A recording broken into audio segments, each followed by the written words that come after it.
Hello friends, literature treasure में आपका स्वागत है। और आज हम बात करने वाले हैं एक बहुत ही खूबसूरत पोएम जिसका नाम है द लिसनर, जिसे लिखा था वॉल्टर डेलामारे ने। क्या आपने कभी कोई सुनसान वीराना जगह पर कदम रखा है? एक ऐसा स्थान जहाँ चारों ओर सन्नाटा हो, जहाँ अपनी खुद की आवाज़ ही डरावनी मालूम पड़े। क्या आपने कभी किसी से वादा किया है और जब उससे निभाने लौटे तो सामने कोई न था? हम आज एक ऐसी ही पोएम की बात करने वाले हैं, द लिसनर्स, जिसे लिखा है ब्रिटिश पोएट वॉल्टर डेलामारे ने। आगे जाने से पहले हम अपने पोएट के बारे में जान लेते हैं। आपको उनका नाम पता ही है, उनका नाम था वॉल्टर डेलामारे। वो एक ब्रिटिश राइटर और पोएट थे। इंटरेस्टिंग बात यह है कि उनकी ज़्यादातर कविताएं थोड़ी सी रहस्यमय, काल्पनिक और कभी कभी थोड़ी डरावनी भी होती हैं। आप हमारी इस पोएम द लिसनर में देखेंगे एक ऐसी पोएम जिसमें आप पढ़ते हैं एक शांत रात, एक घोड़ा, एक यात्री और कुछ लिसनर्स जो हैं भी और नहीं भी। उन्होंने हमें ऐसी पोएम्स दी हैं जो सुनाई कम देती हैं और महसूस ज़्यादा होती हैं। इसलिए द लिसनर उनकी मोस्ट पॉपुलर एंड सबसे ज़्यादा पसंद की जाने वाली रचनाओं में से एक है। चलिए बिना टाइम गवाए शुरू करते हैं इस पोएम को और समझते हैं line by line. Is there anybody there? Said the traveller knocking on the moonlit door. क्या वहाँ कोई है? यात्री ने कहा, चांदी से भरे दरवाजे पर दस्तक देते हुए। And his horse in the silence champed the grasses of the forest ferny floor. और उसका घोड़ा उस शांत वातावरण में घास चबा रहा था, जंगली घासों से ढकी जमीन पर। एक अकेला यात्री रात को पुराने और सुनसान घर के पास आता है। वह दरवाजे पर दस्तक देता है और पूछता है कि क्या अंदर कोई है? चारों तरफ गहरा सन्नाटा है। उसका घोड़ा चुपचाप उस शांत वातावरण में घास चबा रहा है और पूरा दृश्य रहस्यमय और शांत है। And a bird flu up out of the turret above the travellers head. और एक पक्षी वहाँ से निकला और यात्री के सिर के ऊपर से उड़ गया। And he smote upon the door again a second time. Is there anybody there? He asked. और उसने दरवाजे पर फिर से दूसरी बार दस्तक दी। क्या वहाँ कोई है? उसने कहा। तो हमें ये पता चलता है कि एक पक्षी अचानक निकलता है और यात्री के सिर के ऊपर से उड़ जाता है। वहाँ पे सिर्फ यही एक घटना, यही एक हलचल होती है और ये माहौल को और भी अजीब बना देता है। यात्री फिर से दरवाजा पीटता है और दोबारा वही सवाल करता है, लेकिन अब भी कोई जवाब नहीं आता। But no one descended to the traveller. No head from the leaf-fledged sill leaned over and looked into his grey eye, where he stood perplexed and still. लेकिन अंदर से यात्री के पास कोई नहीं आया। पत्तों से ढके हुए झरोकों से किसी ने भी नहीं झांका, किसी ने भी उसकी आंखों में नहीं देखा, जहां वो शांत और उलझन में खड़ा था। तो इस स्टांजा से हमें ये पता चलता है कि घर पूरी तरह शांत है। कोई भी अंदर से बाहर नहीं आया, किसी ने भी दरवाजा नहीं खोला, किसी ने भी खिड़की से नहीं झांका। यात्री चुपचाप खड़ा है, उलझन और आशंका से भरा हुआ। उसे कोई उपस्थिति महसूस हुई है। उसे ये महसूस हुआ है कि कोई तो है जो मौजूद है पर दिखाई नहीं देता। But only a host of phantom listeners. सिर्फ अदृश्य श्रोताओं की भीड़ थी। That dwell in the lone house then, जो उस सुनसान घर में रहा करती थी। Stood listening in the quiet of the moonlight, चांदनी की खामोशी में जो चुपचाप सुन रही थी। To that voice from the world of man, उस आवाज़ को जो मनुष्यों की दुनिया से आई थी। ये बात तो साफ है कि यात्री यहाँ किसी से मिलने के इरादे से आया है, लेकिन उसे कोई उत्तर नहीं मिलता। उसके सवालों का, उसके दरवाजे पीटने का कोई भी जवाब नहीं देता। उसे ये महसूस हो चुका है कि घर में अब सिर्फ भूतिया आत्माएं हैं, कोई इंसान नहीं, जो अब उस घर में रहती हैं और चुपचाप उसकी आवाज़ को सुन रही हैं, जो आवाज़ उनकी दुनिया से नहीं पर किसी और ही दुनिया से है, इंसानी दुनिया से।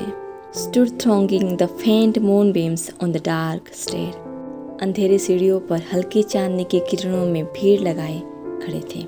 That goes down to the empty hall, जो सीढ़ियाँ एक सुनसान हॉल की ओर जाती थी।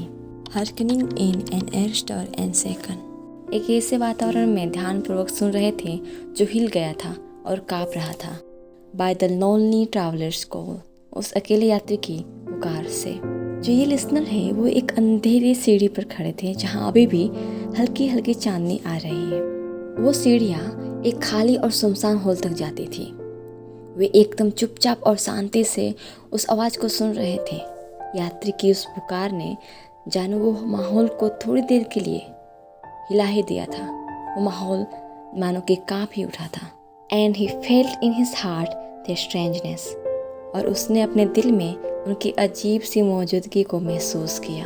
There stillness answering his cry, उनकी खामोशी ही उसकी पुकार का उत्तर थी।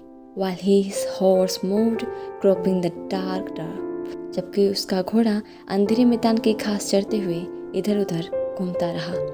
Neath the starred and the leafy sky, तारों से भरे और पत्तों से ढके आकाश के नीचे।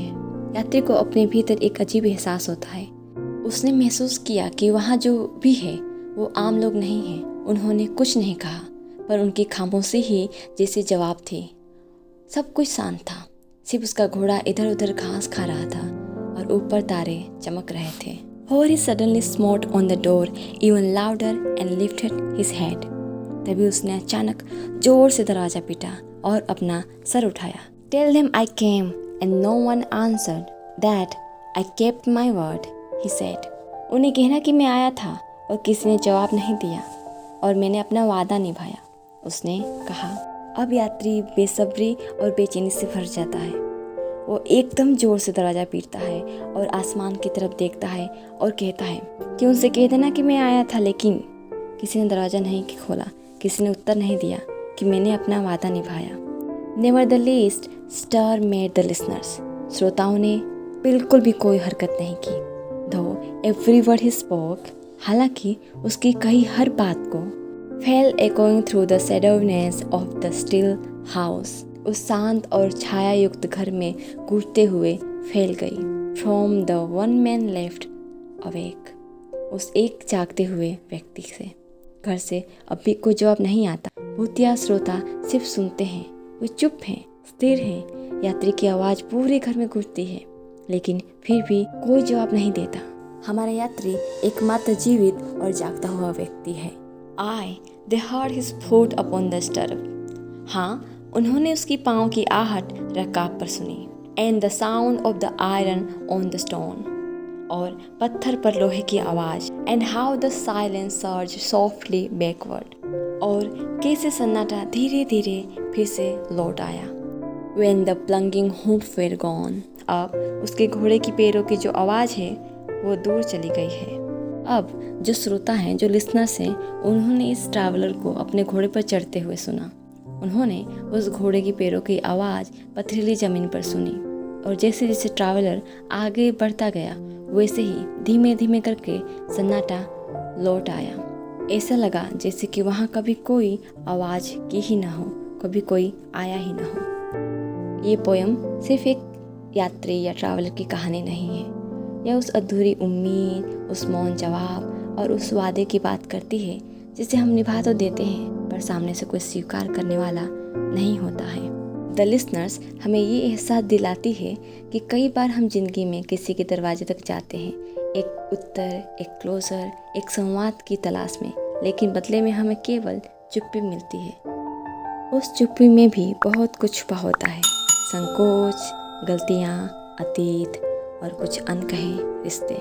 पोएम के लिसनर्स शायद आत्माएं हैं, या अतीत की परछाइयाँ, या हमारे ही भीतर का वो हिस्सा जो सब कुछ सुनता है पर कहता कुछ नहीं। और शायद पोएम हमें ये सिखाती है कि हर बार जवाब जरूरी नहीं होता, लेकिन अपने वादे को निभाना जरूरी होता है।